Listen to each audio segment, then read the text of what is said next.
Hey everyone, welcome back. So today I want to take a look at some shocking Harry Potter scandals that happened with the actors. There's some really crazy stuff in this video, so if you're into a bit of shocking news, then this is the video for you.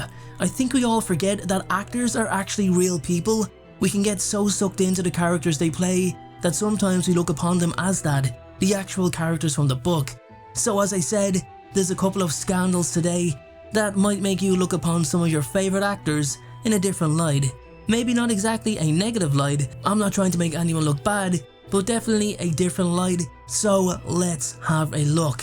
Now, we all know Gregory Goyle from the books and the movies. He was one of Draco's Slytherin cronies who loved causing trouble alongside Draco and Vincent Crabbe. Well, the actor Josh Herdman, who played Gregory, got himself into two pieces of trouble. One that almost cost him his acting career in the Harry Potter movies, and the other was an altercation with a fan. Josh had his photo taken of him smoking cannabis, the Class C drug, and he struggled to get work afterwards due to his negative media portrayal. He followed this up by having a rather intense argument with a former fan on Instagram, using what I can only describe as quite colourful language. In the messages, the fan messaged Josh saying the following: "Morning, can I ask why you effed up your chances being a successful actor by using drugs? No wonder the acting work dried up." Josh responded rather aggressively to the individual by saying, "Lol, are you some kind of C-word? Have you nothing better to do, you effing loser? It should be illegal for people like you to be parents." I know the person really had no right to send such a mean message, but Josh definitely responded in kind.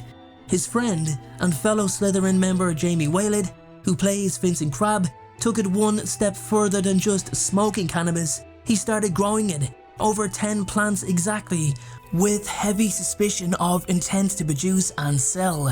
This suspicion of intent to sell was strengthened by the discovery of 8 small bags of cannabis in his car.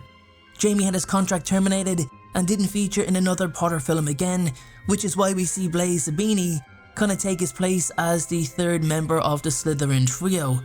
He was ordered to serve 120 hours community service and lost his acting career as a result. Daniel Radcliffe had his own struggles with life on set as the most famous wizard in the world. Daniel was in the spotlight for the best part of 10 years, as the films were made one after the other, and his addictive personality didn't help with his addiction to alcohol. Daniel explained to Heat magazine, "I have an addictive personality. It was a problem. People with problems like that are very adept at hiding it. It was bad. I don't want to go into details, but I drank a lot and it was daily.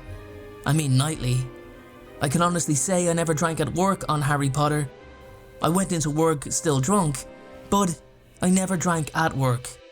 I can point to many scenes where I'm just gone, dead behind the eyes." It's crazy to think that Daniel was still drunk in several scenes that we've all watched ourselves, and the fact he can pick them out just goes to show how much he was suffering and using alcohol to self-medicate. Obviously, with him being the main star, he wasn't going to be kicked off set or from his role if he was found out, but Daniel did hide it from everyone. Here's a rather uncomfortable scandal regarding one of the goblins from the Philosopher's Stone. Nicholas Reed, who played the goblin in the red military uniform, didn't have much on-screen time and wasn't given much exposure, but that's not to say he was shy from exposing himself. In 2010, he exposed himself to a teenager while on a train, using a juggler's hat to conceal himself. He had several mental health issues that was already on record, and the judge had given him a suspended 20-week sentence for indecent exposure, as His Honour felt that Nicholas was far too vulnerable for a prison sentence. That's just really crazy, like super crazy. I had no idea about this until I came across it while researching this video.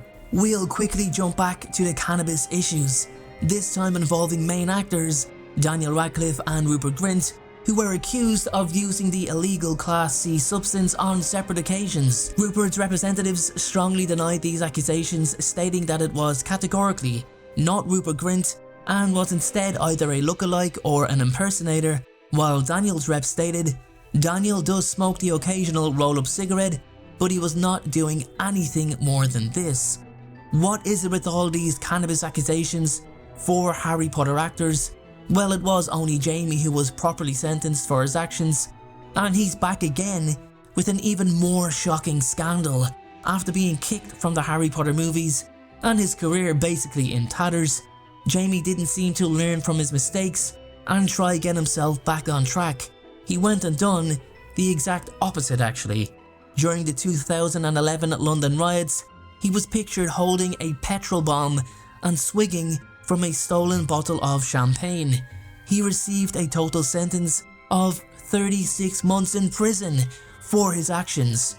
Pretty sad decline for someone who could have had so much promise. Emma Watson, who we all know as Hermione Granger, was extremely close to quitting the franchise after the third movie due to the grueling film schedule. Emma decided she wasn't signing on for the next 5 years, as it was truly agonizing to go through day after day with literally having no decision over anything she did, even going to the toilet. She says, "I have such a structure when I'm working on Potter. I get told what time I get picked up," she explained of her potential decision. "I get told what time I can eat, what time I have to go to the bathroom. Every second of my day is not in my power." I hate to sound whiny, but it's horrible. This has definitely been the most intense, grueling period of filmmaking I've ever done. Emma was convinced to stay on as Hermione, but now you all know just how close we came to having a different Hermione Granger for the Goblet of Fire and onwards. A little bit more of a raunchy tale involving Daniel Radcliffe and his encounters with some of his fans of the series, admitting that he actually slept with a few of them due to the massive amount of attention he got from being on Potter. That is news to me, to say the very least, and pretty risky for Daniel, as you never really know what some of these obsessive fans could do or claim. Daniel said, "I was always very nervous about the groupie thing. I'd like to like somebody before I sleep with them. You know, you're going to have to talk to them afterwards, even if it's a one-night stand." And when talking about being with some fans, he said, "I have. I mean, that has happened. But generally speaking, I've known the person, apart from a few times when I was drinking. Besides, I like having a girlfriend. I have a crazy life. Somebody will tell me we're going to an airport and I know vaguely what we're doing, but I have no idea when, so I take it a day at a time." I still can't get over that one, guys. That is absolutely madness to know Daniel had a few encounters with some of his Harry Potter fans. So let's move on. Listen to this. Emma Thompson, who played Sybil Trelawney, was once married to Kenneth Branagh from 1989 to 1994, but divorced him after he had an affair with Helena Bonham Carter, whom he then stayed with until 1999 before they split. All three of them ended up working on the Harry Potter set, although Kenneth was only in one movie, but it's crazy to think that these three actors had such a tumultuous relationship. Emma and Helena worked on set together for 2 movies, but despite the trouble from the affair, she says she's way past it, saying, "You can't hold on to anything like that. It's pointless. I haven't got the energy for it. Helena and I made our peace years ago. At least they're all over it and moved on, but man, that could have been super awkward." Our next little scandal of the video involves Devin Murray, who played Irishman Seamus Finnegan. Devin made around £1 million from his time as the Irish boy wizard and tried to stitch up his agent out of fees he owed him. Neil Brooks, who represented Devin, said that he obliged by the contract with him for the first 4 movies, but became harder and more difficult to reach afterwards as Devin became more involved as the movies grew in popularity, and didn't pay him for the remainder of his time on set, despite being in a contract with Brooks that covered his entire time on set.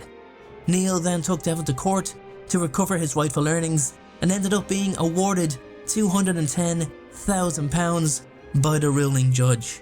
As you can see, guys, there's been some trouble and some scandal from the Harry Potter actors over the years. Will it be the same for the reboot? Well, it's not even began proper production, and as of yet, it's already running into problems. Let's take a look at the problems the TV show is facing by continuing the video here. Click the thumbnail to watch.